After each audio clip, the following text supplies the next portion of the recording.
आपल्याला कायम वाटतं की कोणीतरी येईल आणि आपल्याला ह्या परिस्थितीतून बाहेर काढेल, पण तसं होत नाही.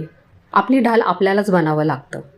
वाईट प्रसंग आला की आई वडील किंवा घरचे असतीलच पाठीशी ही खात्री असणं वेगळं, आणि प्रत्येक गोष्टीसाठी, कौतुकासाठी, अप्रुव्हलसाठी त्यांच्या शब्दांवर अवलंबून राहणं वेगळं.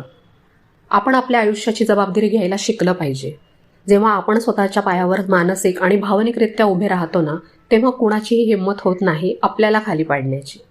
मला माहिती आहे, ज्या स्त्रिया इतक्या वाईट परिस्थितीतून जात आहेत त्यांना हे सगळं ऐकताना कदाचित खूप कठीण वाटेल, पण ही ना एक प्रोसेस आहे. एका दिवसात काहीच बदलत नाही. पण आज तरी तुम्ही एक छोटासा निर्णय घ्या की कुणाचेही शब्द माझ्या मनाच्या आत घर करणार नाहीत, जर ते मला कमी लेखणारे असतील तर.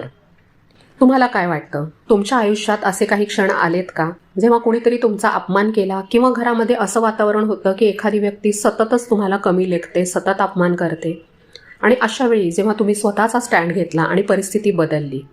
तुमचे अनुभव मला कमेंटमधून नक्की सांगा. बाकी आपण आहोतच एकमेकींसाठी. ह्या प्रवासात जर तुम्हाला वाटलं की कुणाशी तरी बोलायचंय, तर आपलं व्हॉट्सअप चॅनल आणि ग्रुप आहे, तिथे तुम्ही जॉईन होऊ शकता. आपल्या सुवर्णमयी कुटुंबाचे जास्त जवळचा भाग व्हायचा असेल तर मेंबरशिपसुद्धा घेऊ शकता. पुढच्या वेळी भेटूच अशाच एका मनातल्या विषयावर बोलायला. तोपर्यंत स्वतःची काळजी घ्या, स्वतःला जपायला शिका. पुन्हा भेटूयाच. तोपर्यंत आनंदात राहा.